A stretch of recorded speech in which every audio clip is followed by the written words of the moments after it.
Hey everyone, welcome. My name is Marilyn Shannon, and this is the Breaking Free Show. And I am very happy to be here with you today. Sorry we were a few minutes late, but we had some technical things to deal with, and it's live, so anything can happen. So before we get started with my very special guest, I want to say hi to Amnon, who's Hello, busy over there. Marilyn. How are you? Amnon, you've been doing really good today. Well, You had a lot of things to deal with. So it's thank you so much for helping me. All right, so here we go. So my guest today is this fantastic Dr. Audrey Evans. And Audrey was born in 1925. She's a pediatric oncologist, and she was known for developing the Evans staging system for neuroblastoma. She is also one of the co-founders of the original Ronald McDonald Houses, and she is dressed in her eagle shirt and she's ready to go, but we couldn't get her on the hangout this morning. So you will be privy to hear her, and she is just a ball of fire. And she has done so many things in her life. I spoke with her about a month or so ago, and we just had the most delightful tucking away conversation I think I've ever had. So I want to welcome Audrey to our show. Hey, Audrey. Hi there. How are you? I'm very well. I'm frustrated I that we know. didn't get our show up properly because here I am dressed up in my Eagles football shirt, and I wanted you to see because it's green, and on the front it says number 1, and on the back it says Dr. Audrey Evans. Now, not many people have a very own proper Eagles Yeah. T-shirt. So how did you get that shirt? Well, I had been involved with the football team almost since I came to Philadelphia because we were doing a fundraising event or something with McDonald's and green milkshakes and so forth, so that I got to know Jimmy Murray, who was the business manager for the Eagles team. And so I got to know them, and they were doing a promotion for green milkshakes, and they raised the money for children with cancer. I went to pick up the check for children with cancer, and it was a large check, which of course went to Children's Hospital. And I said to Jimmy, by the way, thank you for $100,000 check, but I need also $35,000 to buy a house in Philadelphia. What do you need a house for? Well, I want a house for families to stay in when they're near the hospital. And so if you hear Jimmy's version of this, he says, of course, can you imagine? You've just given a woman $100,000, and she says, by the way, she needs $35,000 more. But I mean, that's how it went. And so I got both 100, which the hospital swallowed, and then I got my $35,000, and I bought a house in West Philadelphia for families who were visiting the hospital. Now, So how that was long? the first. How long ago was that, Audrey? Oh, when I can't think what it was. 50. I think we're nearly 50 years ago, maybe about 48 years ago. And was that the first ever Ronald McDonald House? Of course, it was the first ever Ronald McDonald House. Yes. And so was it whose idea was that? Who do you think? You? Of course. Wow. So you Yeah, used well, to I just needed a home away from home, and it caught on. So I think there are now 350 some odd. So you were actually back in those days. You were actually paying out of your own pocket, right, for families to stay together. No, not so much that. In the old children's hospital before we moved, I could send the men to the dads who were staying overnight to an Armed Forces Institute or whatever those are, and I could send the women to a YWCA, but I couldn't send them anywhere together. So I said, what I explained to him, what I needed a house where I can send mums and dads together near the hospital while their child was being treated, and so that's how it happened. Wow. And so how did it come up with the name? Well, I think when we were discussing it, and it was looking as I was having, so that then there was another promotion so they gave me the money, not for the house. They gave me the money for the hospital, which got swallowed. And then when they were coming up for the promotion test, they were doing a green milk shakes with McDonald's. They were promoting that. So when Jimmy asked them, do you want to give this money to her? They said, well, can we call it the Ronald McDonald House? I said, I don't care what you call it. Just give me the house. So they gave me the house, or they gave me the money for the house, and they called it the Ronald McDonald House. And that has, because it has such a nice connotation. Everybody in the world practically knows what a McDonald's is, and it's a nice place. You get something to eat, and it's warm, and it's nice. So now they had a home near the hospital, which was where Ronald was. Wow. So you have done so many things in your career. What is the one thing that stands out for you in your career? Is it the Ronald McDonald House? Was it your practice in oncology, pediatric oncology? What was it? Well, probably the medical work, because when my husband, Dan Danju, and I finally landed together after a few different moves at Children's in Philadelphia, we set up a program for treating children with cancer. And so between the two of us, I think that is what I really care about, the cure rate. And it wasn't all ours, of course. The cure rate for children with cancer went from something like 25% to, I don't know what it is, 85% perhaps. So we made a wonderful difference in the survival rate of children with cancer. Mm. And also, I think we put on the map, you can't treat a few children this way and then a few children that way, and then you think, why don't we do this? Or you have to, if you're putting children on a study, I mean, if you're trying to do something and finding out what your treatment is going to work, you have to do it in a well-organized study, which you probably can't do in one hospital. So you have to gather together your colleagues and friends and now all over the world to say, you think it's best to use X, we think it's best to use Y, and maybe for some children, we don't have to treat anything except just the surgery. So why don't we do a study? So Dan particularly was a leader in cooperative group studies to finding out if A was better than B, how much better was it, and can we now do B versus C? And you met in the hospital, right? You were both working together. Is that correct? You should ask him. Well, how we met bring in him the on. hospital. Is he there? Dan, is it Dan there? Yeah, but he's not here. Yes, he is. Well, I'll tell you what he did. Yeah, tell me. He was sitting in this is the Children's Hospital of Boston. And he came down to his office because I had called him to say I wanted to talk to him. We were sort of colleagues, but we didn't know each other very well. So I went to his office. He wasn't there, so I paged him. He said, okay, I'll come. So when he arrives in his office, there is Audrey sitting at my computer reading my mail. And he thought that was pretty, I don't know what. So I've read this mail ever since, and we've worked together ever since then, and we had a very good partnership. We were in different hospitals and different places. We ended up in Philadelphia together, where it was much easier. And so he was more of an organizer than I was. I was more of a caretaker. And we just did marvelous study after study so that with trying to do the least damage, we found out how we could do the most good. So what do you mean by that? Well, any type of chemotherapy to kill cancer cells kills other cells.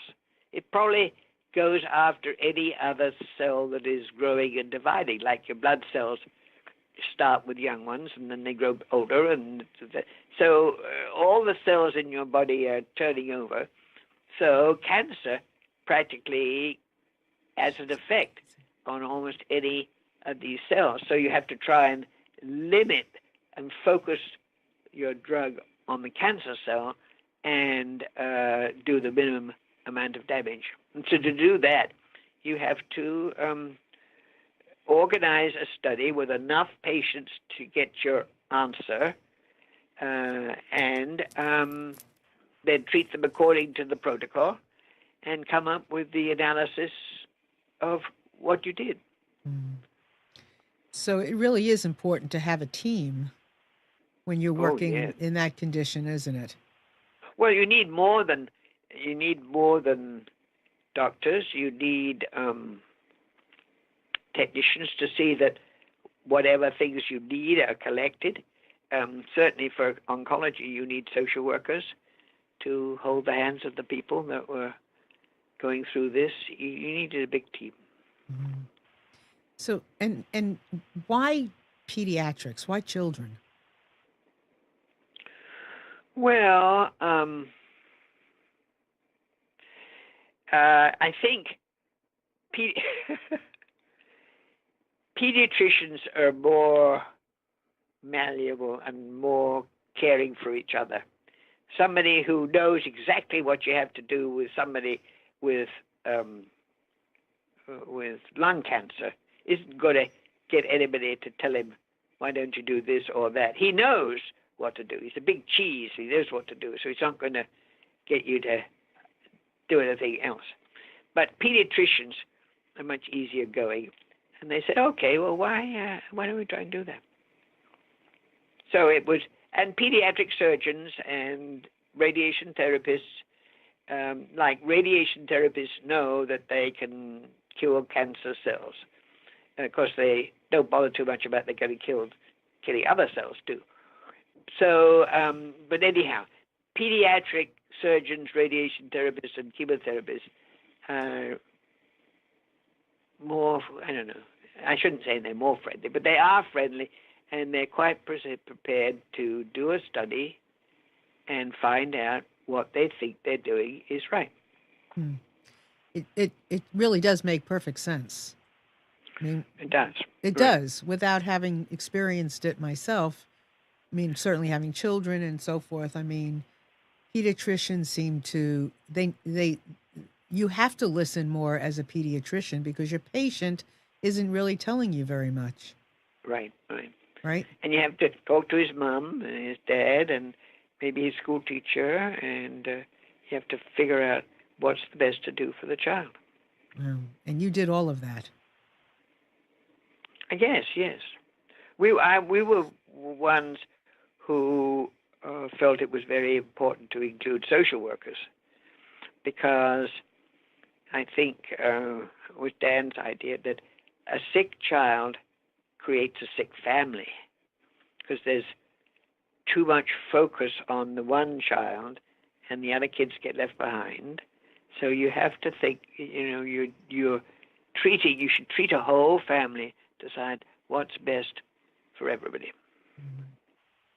And what was the and one of the great leaders of all this, or one of the first people who said you have to have a team of people, it was Sidney Farber in Boston. He was a pathologist, actually. So he was looking at slides and saw some slides of somebody and thought, well, those cells are growing, and something about the cells, I think they'd been affected. Dan.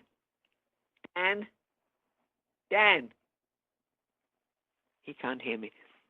Somebody was looking at the slides and saw these slides had less activity in them than not, and he looked back to find out that actually they had been affected by nitrogen mustard, which is a poison. So he said, well, I wonder if we could figure out how to give a sort of nitrogen mustard to the bone marrow to stop these cells growing. So it's much more complicated than that, but it gradually grew. So Sidney Farber in Boston was one of the people who said, okay, let's try this or let's try that, and started, I think, what's called the total care of children with cancer and how to organize the best treatment and how to understand what you got in the results of your treatment. And so who was you was so you began your work in the 50s, right? Yes. So and who was your No, probably the 60s. Okay, then who was your mentors? Who did you study? Well, I was in Boston for, I think, almost 10 years. I went to medical school there. Then I worked at the Royal Infirmary of Edinburgh and worked a little bit as a student on the floor and saw how people were taking care of them. And we allowed clergy were allowed to come on the floor and have services, and they were allowed to visit their families. And somehow or other, I got involved in I was a surgical resident. I got involved in the day where in Boston, in Edinburgh, you took one pair of wards took 1 day a week, and they took all the casualties. And I was working in the ER from our floor, looking at what was coming in. And I worked with the sister there, who was Roman Catholic, and she welcomed Roman Catholic priests to her floor. And I saw what a good effect they had generally. And I said, well, we need priests on all the floors. We need different ways to help people get through this. And so from that, the women and the nursing staff and the social workers and the priests and everybody had a part in treating a whole family as one unit. That's just the foresight that you had, the insight that you had, the knowing, the listening that you have is so magnificent and extraordinary.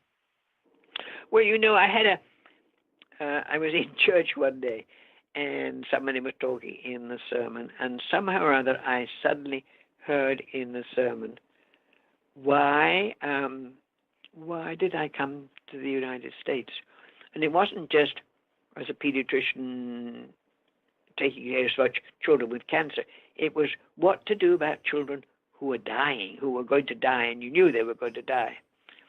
And so I had an ability, or I somehow was given the ability to talk to children about dying. I mean, nobody did. It was awful to do that, so you couldn't possibly do that. You just said, oh, well, you're going to go up. One of the ones in Boston was you're going to go to the 18th floor.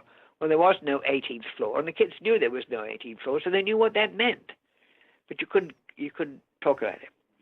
So I learned that probably you should be able to discuss that.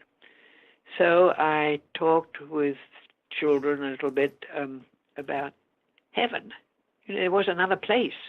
It wasn't only this earth. There was another place called heaven, and it was quite fun. Oh, what's it like? Oh, well, it's like whatever you want. So I had wonderful discussions about what heaven would be like. And I said, it's whatever you want. Well, can I take my bongo drums? Of course you can take your bongo drums. And I can play them in heaven. Oh, yes, of course you can play your bongo drums. And oh, well, that was going to be lovely. And so talking about death, if you think it's going to happen, is better than pushing it under the rug. Particularly if you yourself have a vision that there is a place called heaven, and it's a nice place, and you meet your old friends, and so that you can give them a vision and let them create their own vision. and I can come. Can you come? Well, if I'm in heaven, can I come back and see my mum? Yes, you can come back and see your mum.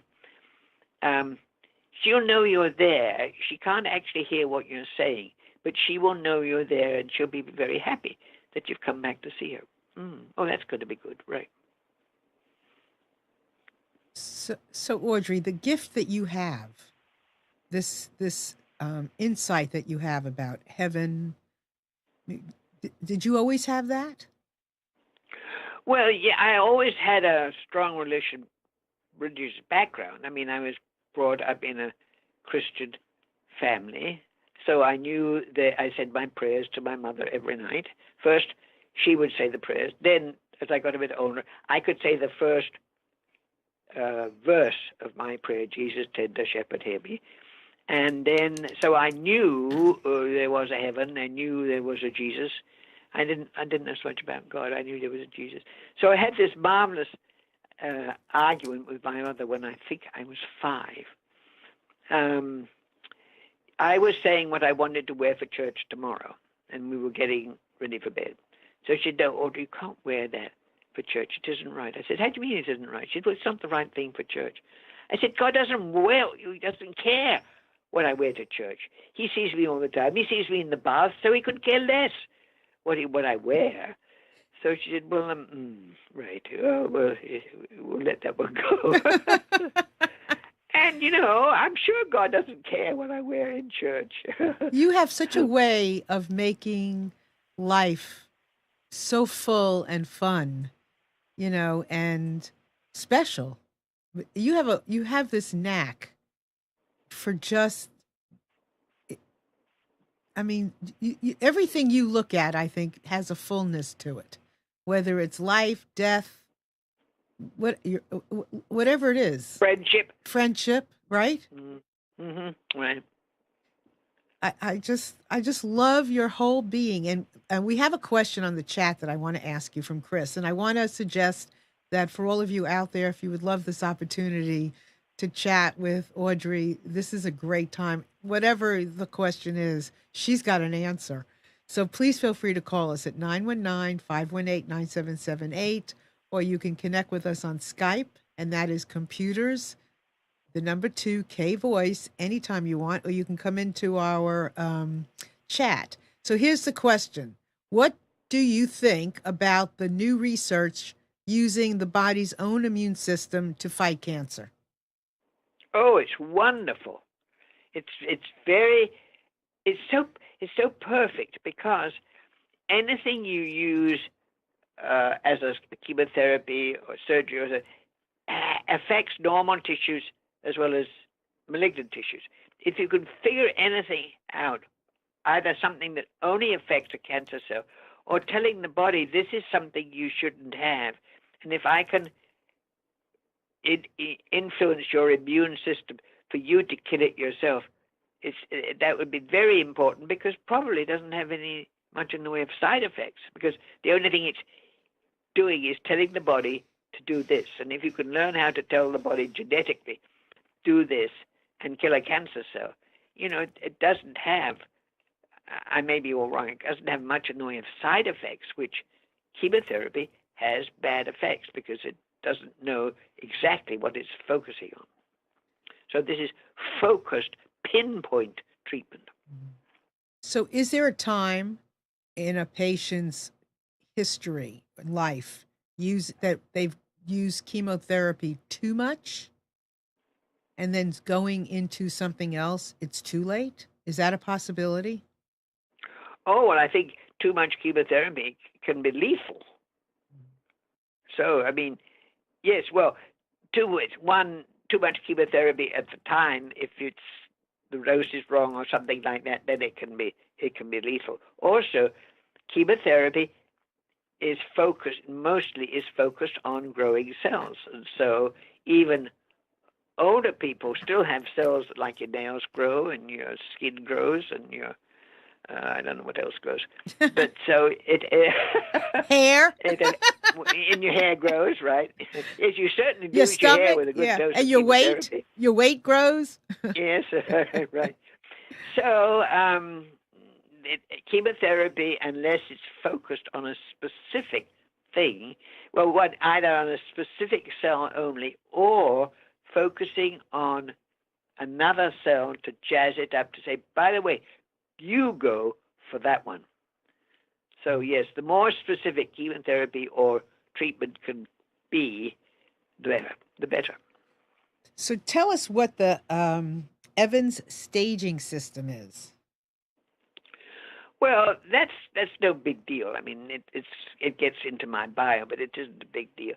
Basically, it was, and I was working on a study of a certain tumor called neuroblastoma, and it was an interesting tumor because it had different effects. So that if you have a localized tumor, and without doing any damage, you can take it out, you've probably won.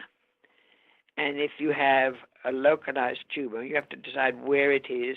So if I can't get it all out, what do I have to do next? So you might do a little bit of focused radiation therapy. And if it's, hold on a moment.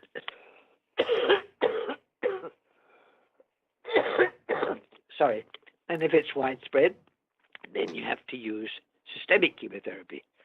And so you have to decide, can I do less or can I use focused treatment? Hold on. That's okay. Sorry. Do you need to get some water, Audrey?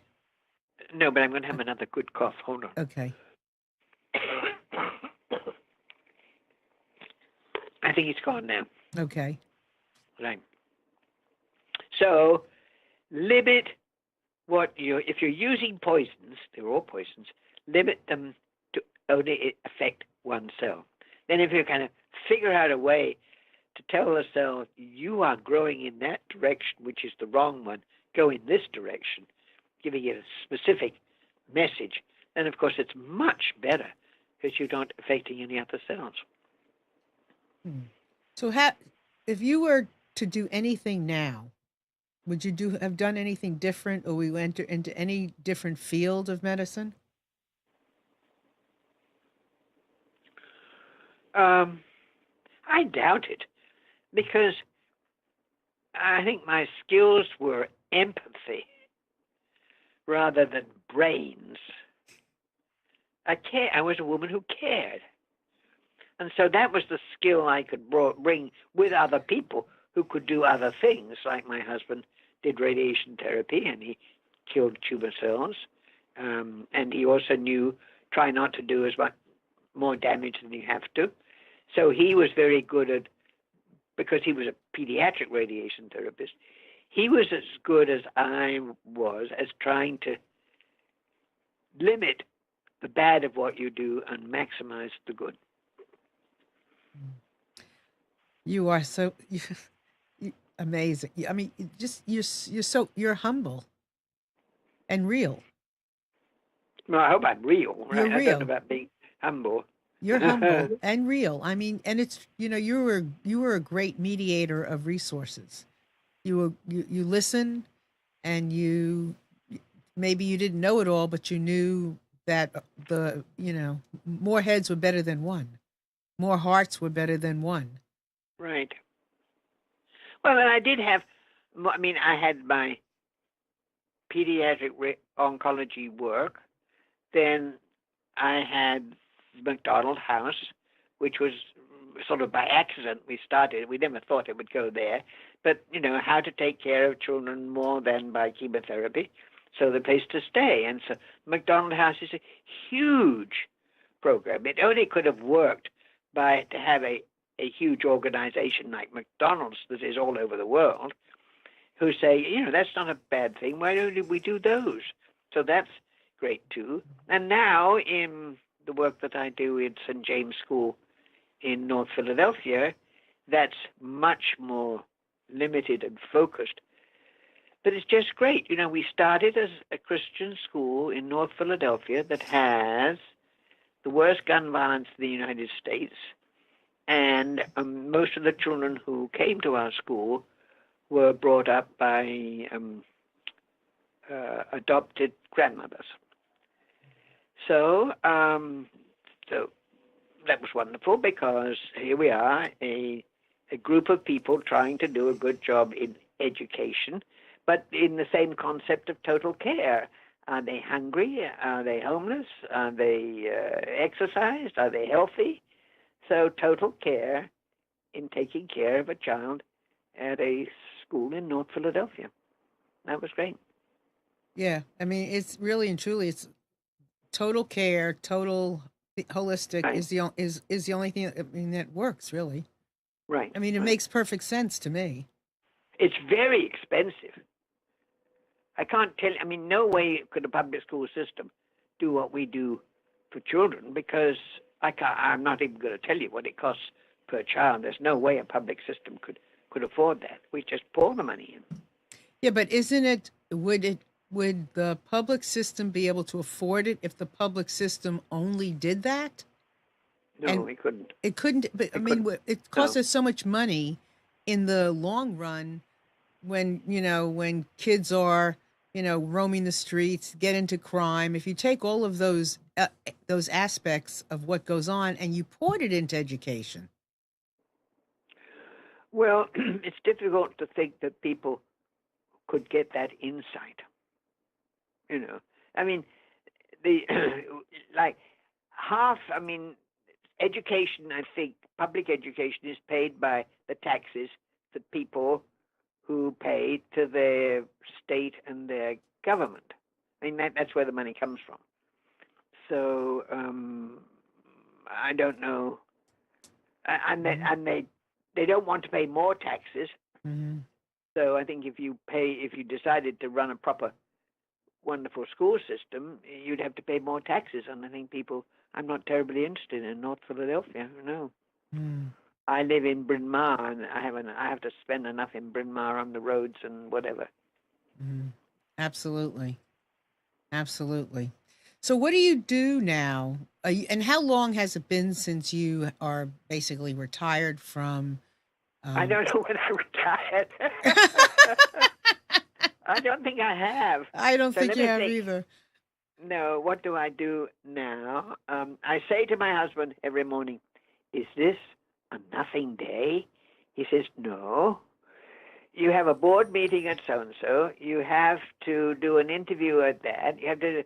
So I complain, and I love it. I just think, "Oh, I can't do all that," and then and if nobody ever called me to do something, I'd say, "What's wrong? What have I done?"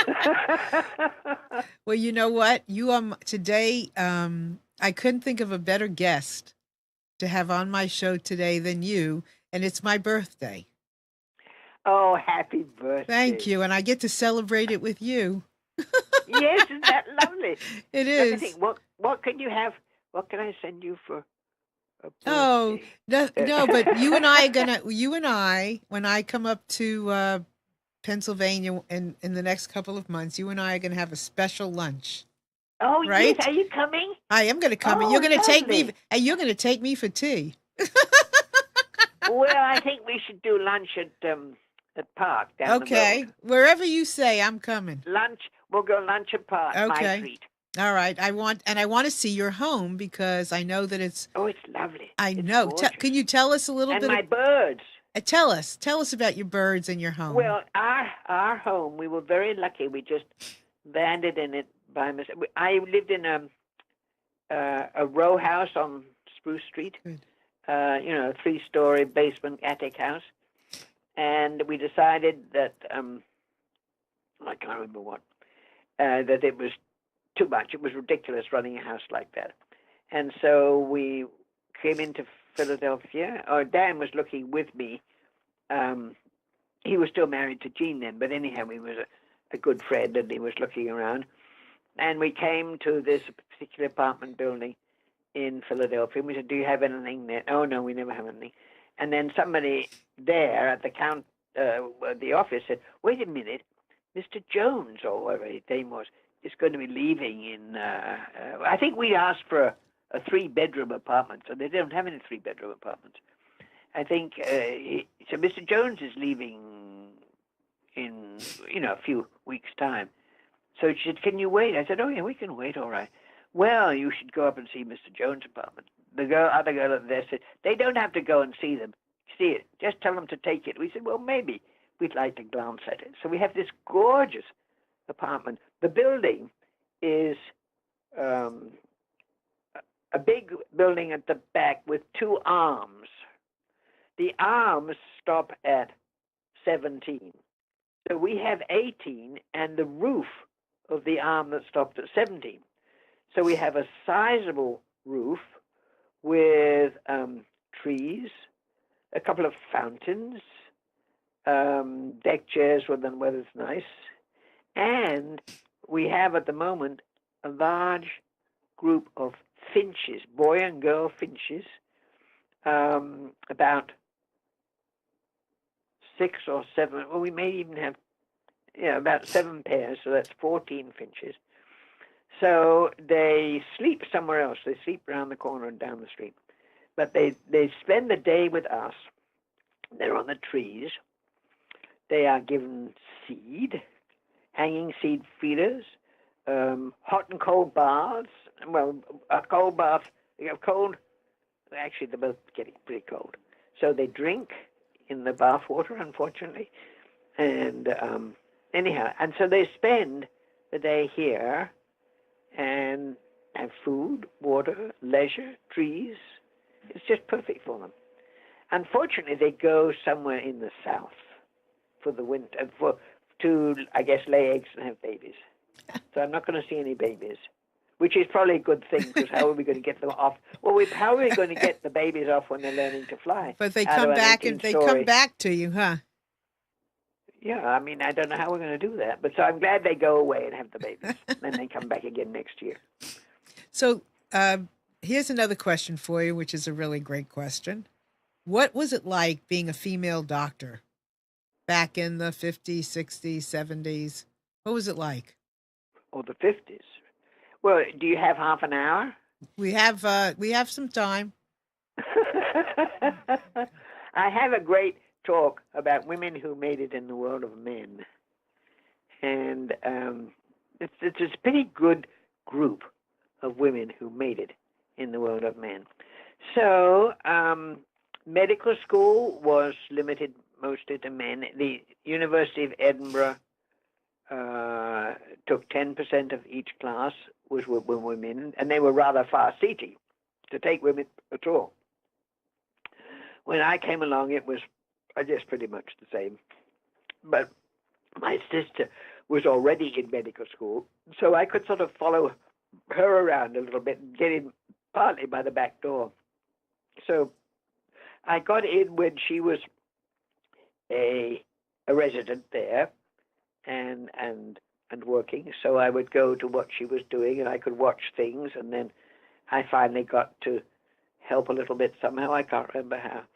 So obviously I wanted to go to medical school, and the person whom my parents met there, who was my sister's guru, said, don't, my parents said, we don't want her to be a doctor because we think that's too much for her. She's had too many problems in growing up with tuberculosis and things like that.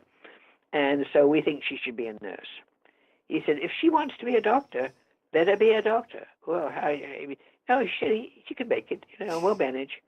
So I became a doctor. I became a medical student there, and I worked all of my way through. I worked, I think, for about 10 years at the Royal Infirmary in Edinburgh at various capacities. And part of that was pretty funny, too, because when I first went as a house officer at the Royal Infirmary, there were 6 women and the rest were men. This is just at the end of the war, and the men were starting coming back. So as the men started coming back, the posts were filled, of course, by men, and the women got fewer and fewer. So we ended up, finally there were 2 women. So we were given our own little sitting room, and we were fed our supper in the sitting room. And that was fine. We didn't care what the men did. We had a great time. Then there was only one. So then the men said, she has to go.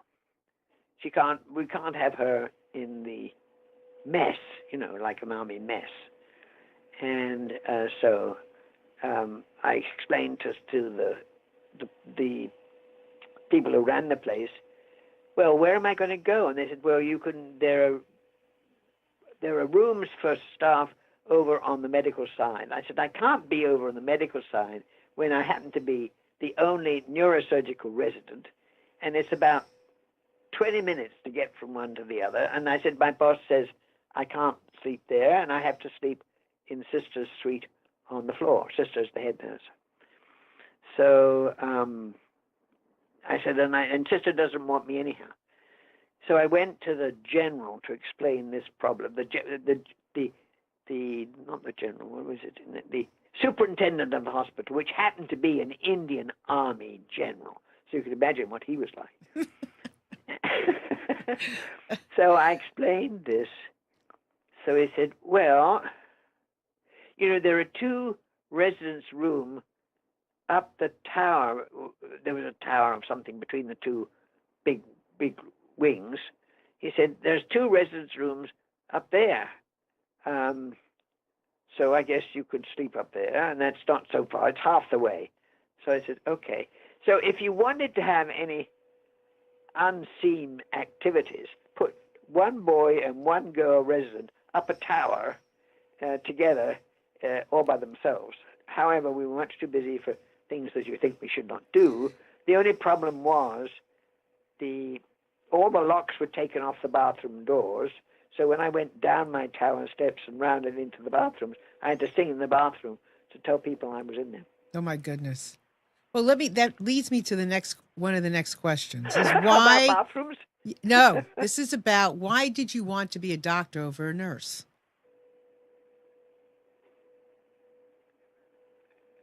Well, I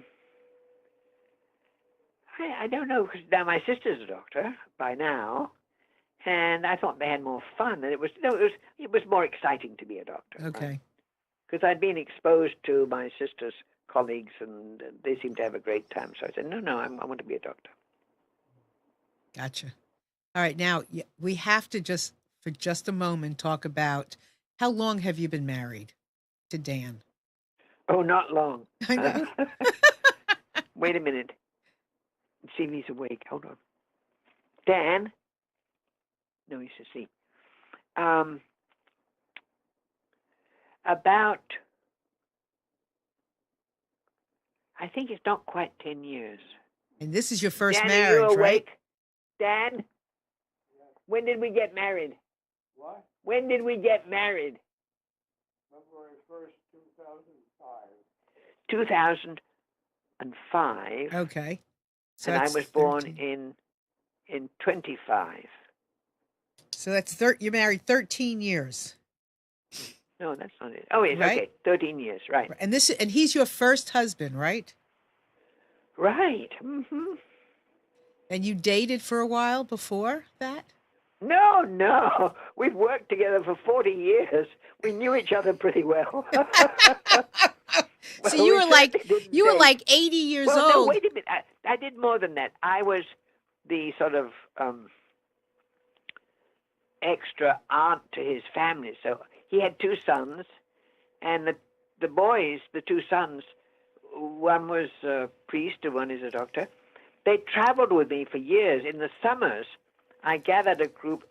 Every summer, I set up an exciting summer trip, which would be maybe 3 or 4 weeks. I mean, a long summer trip.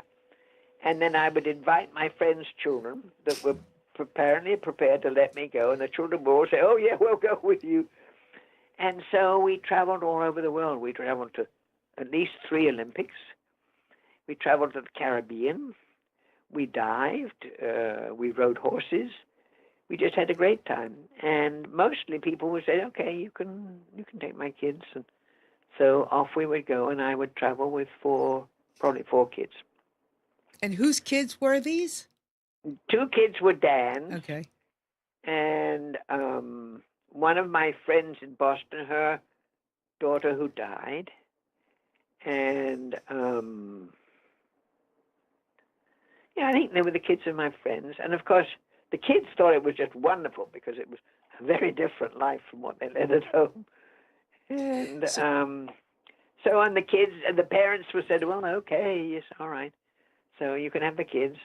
So for at least 2 weeks we had a summer holiday, and I had a bunch of kids walking, riding horses in Wyoming, swimming in the Caribbean, going to Olympics in China.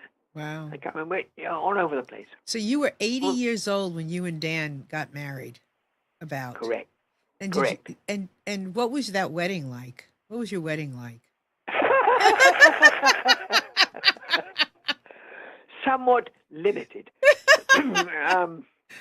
We went to mass at 6:30 in the morning. No, yes. We were married at 6:15 in the morning with my friend from Boston and the rector's wife, who were my bridesmaids, I suppose. Nobody was dressed as bridesmaids. And so, and then we were married then, and then we went across the street to something like a Starbucks. We had a wedding breakfast across the street. Then I don't know where those two went, but we went to work, and we were at work by 8 o'clock in the morning. It certainly cuts down on the expenses. Our whole expense was a license and Starbucks coffee or something like that. It's very inexpensive. What an extraordinary life you have led. A fun life. So there's so much to your life, and you could so easily have gone down the dark road with what you did. I mean, the kind of work you did. I mean, it's hard to do. Yeah, I was given something. Yes, you were. To carry that, right. Yes, you were. When you look back now, what was it that you were given? Because, a lot of people. I was given it from God. I know. What was it? So I was given the ability or the whatever. Because I feel very strongly that I've been given something. And I don't, because, I listen and I do things that I can't even imagine that I am doing, or that I know something that I can't even imagine that I know. Or I find myself in places with people like you that I can't even imagine how in my wildest do I have this opportunity to talk to you. How in the world? Who knows? Who knows? But you used your gift. You were given this gift, and you rose to the occasion, and you used it as it was given to you, for what it was given to you for. Correct. And you don't look so at... I was just very fortunate. I was given a mission, and I was given the ability to carry it out. And let me say, I was fortunate in having loving parents. So I knew what that sort of love could be like. I had loving parents. I had a good education. For part of the time I went to Quaker school. So I was just given good roots. Thank you for saying that. Today is one of those days that for me, having it be my birthday, and I turned 64 today. So it's the day that I sit in a bit of reflection. Right. Were you given a good upbringing? Yes. Yes. Lucky you. Yes, I was. My parents were. You knew they loved us. My mother, thank God, is still alive. She's 92, and she's a twin, and she's amazing. She's playing canasta today. My brothers call for my birthday. I have a wonderful family, an extended family. My daughter took me out for breakfast. Yeah, I'm surrounded by love, and it's being with you today is intensified the reflection, because it's so easy to just go about your day and not reflect on those gifts. And right. and it's good to be reminded and to feel them, Right. right? So this is your birthday? Yes, today is my Oh, birthday. happy birthday. Are you going to sing to me? Happy birthday to you. Happy birthday to you. You can do it. And your birthday is when? Tell me when your birthday is. The 6th of March. The 6th of March. Oh my Yes. gosh, my brother is March 4th. Yeah, my brother is March 4th, huh? Yeah, different year, but my brother's is... Mine's the 6th, right. And I will be in Edinburgh at the time. Oh, you will? Yeah, I mean, I'm going to Edinburgh on a nice trip. I'm being given an honorary degree from the Royal College of Surgeons in Edinburgh with a cap and a gown and all sorts of frills like that. And then I'm going to further north in Scotland to my Scottish family that I've been with since I was 12. And then I come down through England to my nephew and his family, and then to London for my another nephew. And so I'm just having a gorgeous trip. I'll be away about, I think it's 2 weeks. Oh, 2 weeks, and then you'll be back. Then we'll be back, yes. Terrific. So I'm going to connect with you and let you know when I'm going to be there. And oh, yes. And we'll go. I'll take you out. Yes, I'm counting on it. Yeah, good. I want to. That would be lovely. It will be very lovely. I want to see your home. I want to meet the man. I want to meet the man, Dan. Yes, the man, Dan. You should, right? Dan's a very special man as well. He is. He very is special. Anybody putting up with me, right? Well, you both have a lot of life in you, and opinions, true. And history and knowledge. And we've done good work. You've used our lives well. You did. You used your life well together. You before each other and together. Mm-hmm. And it's wonderful. When you look back, is there anything that you look back and the first thing that comes to your mind and you say yes? About what? About anything in your life. Anything. Oh, I usually go back to the most important thing was my parents and their upbringing. To be based on that and to be given a strong Christian background, that's enough for anybody to lead a good life. Loving parents and a good, I don't know, I guess you could be a Buddhist or whatever. To have a belief that there is something that you're supposed to be doing. You've been given a job to do. Right, yeah, and I guess part of that is knowing that you matter. When you are loved, you know you matter. And when you matter, then you know that you're meant for something. So hold on one second. Angie on our chat is saying her birthday is March 2nd. So we have a bunch of birthdays. So we're going to say happy birthday to Angie too. But before we end, I just want to remind everyone of eye contact that I personally am using for my newsletter. And it's great. I used it last week for the first time because I've been scared. And I've been using it. And let me tell you what, I have a personal friend over there. He knows me well. And he's been hand-holding with me. So it's great. And you can use Breaking Free as your code. And you can get a free month. And you can get $25 off your registration if you're interested. It's great. It was cheaper than what I was using, and I love it. So I'm just highly recommend that you use it if you're interested. And also, I'm doing a publishing class. Anybody, it's a 4-month class. I'd love to have you sign up if you have any interest in publishing. It is free, and it is in collaboration in conjunction with Microsoft.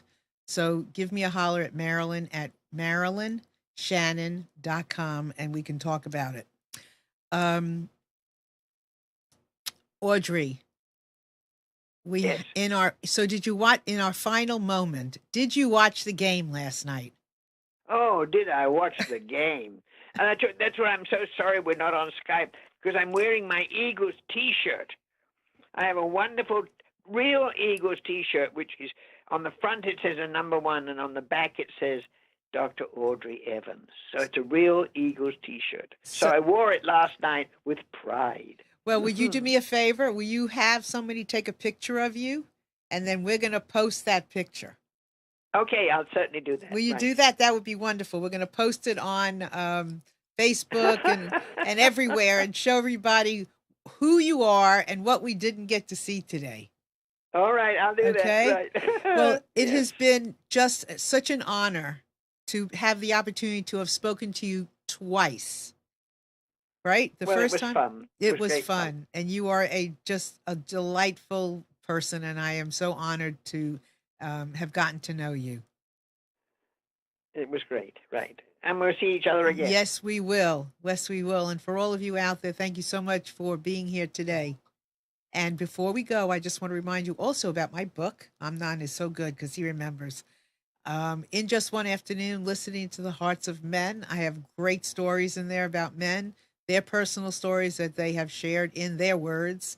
So the stories are raw and real. And my next book, which will be coming out soon, is In Just One Afternoon, Listening to the Hearts of Twins. Look, I am all about people getting to see and know and feel people. And that's what my books are about. So, Audrey, I love you so much. I'm so glad to have this opportunity with you and everybody out there. Thanks so much for being here with us today, and have a wonderful day. And my parting words to you are, take a look in and look at your gifts. We all have them. Live them. Bye.